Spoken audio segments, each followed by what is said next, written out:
आप सभी लोगों का अल्फागढ़ यूट्यूब चैनल में फिर से स्वागत है। देखिए, आज से हम लोग हिंदी की शुरुआत कर रहे हैं और हिंदी जो विषय है वो परीक्षा की दृष्टि से बहुत महत्वपूर्ण है। उत्तराखंड के जितने भी पेपर होते हैं उसमें हिंदी आती ही आती है। यूटेट, सीटेट, वन दरोगा, पुलिस आदि परीक्षाओं में हिंदी की उपयोगिता को देखते हुए हम लोगों ने सोचा है कि हम हिंदी की क्लासेस शुरू करेंगे और आप सभी से हमें सहयोग की अपेक्षा है। तो आज का जो टॉपिक है वो हम लोग शुरू करते हैं। सबसे पहले जो हम लोग टॉपिक पढ़ेंगे वो पढ़ेंगे वर्ण। वर्णों को पढ़ने से पहले हमें थोड़ा बहुत भाषा की जानकारी होनी चाहिए कि आखिर भाषा किसे कहा जाता है, भाषा की परिभाषा क्या है। हम सभी को पता है कि मानव एक सामाजिक प्राणी है और अपने हाव भावों को व्यक्त करने के लिए उसे जिस माध्यम की आवश्यकता पड़ती है उसी को भाषा कहा जाता है। और भाषा के दो रूप होते हैं या दो भेद होते हैं, एक मौखिक, दूसरा लिखित। अगर हम मौखिक या लिखित भाषा की बात करें, मौखिक यानी कि मुंह से बोली जाने वाली भाषा, और अगर हम लिखित भाषा की बात करें जिसे लिखा जाता है उसे कहा जाता है लिखित भाषा। और इस लेखन विधि को व्यक्त करने के लिए कुछ विशेष चिन्हों का प्रयोग किया जाता है जिन्हें कहा जाता है वर्ण। जिन्हें क्या कहा जाता है? वर्ण। तो वर्ण भाषा की वह छोटी से छोटी इकाई होती है जिसके और अधिक खंड नहीं किए जा सकते हैं। तो वर्णों की परिभाषा क्या होगी? भाषा की वह छोटी से छोटी इकाई जिसके और अधिक खंड नहीं किए जा सकते हैं। जैसे अ एक वर्ण है, अगर मैं अ को तोड़ने की कोशिश करूंगा तो अ टूटेगा नहीं। देखो, इन्हीं वर्णों से हमारे क्या बनेंगे? शब्द बनेंगे। और शब्दों से क्या बनते हैं? वाक्य बनते हैं। शब्दों को हम वर्णों में तोड़ सकते हैं। शब्दों को किस में तोड़ सकते हैं? वर्णों में तोड़ सकते हैं। और वाक्य को हम शब्दों में तोड़ सकते हैं, लेकिन वर्ण को तोड़ने की कोई भी प्रक्रिया नहीं है। कहने का मतलब, भाषा की वह छोटी से छोटी इकाई जिसके और अधिक खंड नहीं किए जा सकते हैं वो हमारे वर्ण कहलाएंगे। अगर हम वर्णों की बात करें तो वर्णों का जो व्यवस्थित और क्रमबद्ध तरीका है उसी को कहा जाता है वर्णमाला। उसे क्या कहा जाता है? वर्णमाला। और हिंदी व्याकरण में वर्णों के कई प्रकार के भेद मिलते हैं, यानी कि वर्णों के हिंदी व्याकरण में वर्णों के कई प्रकार के भेद किए गए हैं। जैसे जो पहला भेद आएगा वो आएगा उच्चारण के आधार पर। पहला भेद आता है उच्चारण के आधार पर, दूसरा आएगा उच्चारण स्थान के आधार पर, तीसरा आएगा प्राणत्व के आधार पर, और चौथा आएगा हमारा घोषत्व के आधार पर। तो आज जो हमारा मुख्य टॉपिक है वो है उच्चारण के आधार पर वर्णों का विभाजन। अगर हम उच्चारण के आधार पर वर्णों का विभाजन देखें तो वर्ण हमारे दो प्रकार के होते हैं, एक स्वर, दूसरा व्यंजन। एक स्वर और दूसरा व्यंजन। हम स्वरों की बात करते हैं। अगर स्वरों की परिभाषा दूं तो स्वर ऐसे वर्ण होते हैं जो स्वतंत्र रूप से उच्चारित होते हैं। कहने का अर्थ ये, ऐसे वर्ण जिन्हें उच्चारित करने के लिए किसी अन्य वर्ण की आवश्यकता नहीं पड़ती है उन्हें कहा जाता है स्वर। अगर हम हिंदी की बात करें, हिंदी वर्णमाला में या हिंदी में स्वरों की संख्या 11 मानी गई है।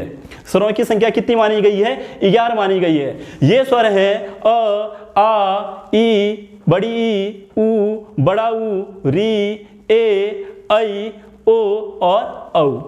अह और अंगा और अह को स्वर नहीं माना गया है। ये अयोग्यवाह होते हैं जिनको हम आगे पर को पढ़ेंगे।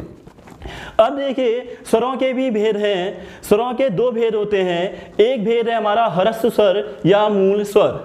एक भेद कौन सा है हमारा? ह्रस्व स्वर या मूल स्वर। इनकी संख्या 4 है। इंपोर्टेंट है परीक्षा की दृष्टि से। इनकी संख्या कितनी होती है? 4 होती है। और ये स्वर है अ, ई, ऊ और री। तो ह्रस्व स्वरों की संख्या कितनी हो गई? 4। अब देखो कि ह्रस्व स्वर होते क्या हैं। ह्रस्व यानी कि देखो, ऐसे स्वर जिनको बोलने में या जिनको उच्चारित करने में कम समय या एक मात्रा का समय लगेगा उसे कहा जाता है ह्रस्व स्वर। इन्हें मूल स्वर इसलिए कहा गया है क्योंकि ऐसा माना जाता है इनकी उत्पत्ति स्वयं से हुई है, इसलिए इनको क्या कहा जाएगा? मूल स्वर भी कहा जाएगा। अब देखिए, स्वरों का जो दूसरा भेद आएगा वो होता है हमारा दीर्घ स्वर, या इनको कहा गया है संधि स्वर। इनको क्या कहा गया है? दीर्घ स्वर या संधि स्वर। अब देखो, दीर्घ स्वर क्या होते हैं? जैसे मैंने अभी थोड़ी देर पहले बताया, ह्रस्व मतलब कम समय, दीर्घ मतलब अधिक समय। यानी कि ऐसे स्वर जिनको उच्चारित करने में अधिक समय लगेगा उन्हें कहा जाता है दीर्घ स्वर। अब इन्हें संधि स्वर इसलिए कहा जाता है क्योंकि ये दो सजाती या दो विजातीय स्वरों के मेल से बने होंगे। इनकी जो संख्या है वो 7 है, यानी कि अ, ई, उ, री को अगर छोड़ दें जितने भी स्वर आएंगे वो किस में आएंगे, हमारे दीर्घ स्वर में आएंगे। जैसे आ, बड़ी ई, बड़ा उ, ए, ऐ, ओ, औ। तो इनकी संख्या कितनी हो गई है हमारी टोटल मिलाकर के 7। तो इन्हें कहा जाता है हमारा दीर्घ स्वर। अभी देखो इन दीर्घ स्वरों में से स्वरों के केवल 2 ही भेद हैं, एक संधि स्वर, दूसरा हमारा ह्रस्व स्वर या मूल स्वर। अब देखो इसके अलावा जो ए, ऐ, ओ, औ हैं इन्हें संयुक्त स्वर भी कहा जाता है। इन्हें संयुक्त स्वर इसलिए कहा जाता है क्योंकि जो इनका निर्माण होता है वो 2 विजातीय स्वरों के मेल से होता है। उदाहरण के लिए अगर मैं ए की बात करूं तो ये जो ए बना हुआ है वो बना हुआ है अ और ई। अगर हम अ धन ई करेंगे तो हमारा बनेगा ए। ऐसे अगर हम ऐ की बात करेंगे तो ऐ हमारा आएगा अ प्लस ए से जो हमारा बनेगा धन ए से जो बनेगा वो बनेगा ऐ। अगर हम ओ की बात करेंगे अ धन उ से हमारा बनेगा ओ। अगर हम औ की बात करेंगे अ धन ओ से बनेगा औ। यानी कि यहाँ पे एक वर्ण अ आ रहा है और दूसरा वर्ण हमारा क्या आ रहा है, उ, ओ या ए आ रहा है।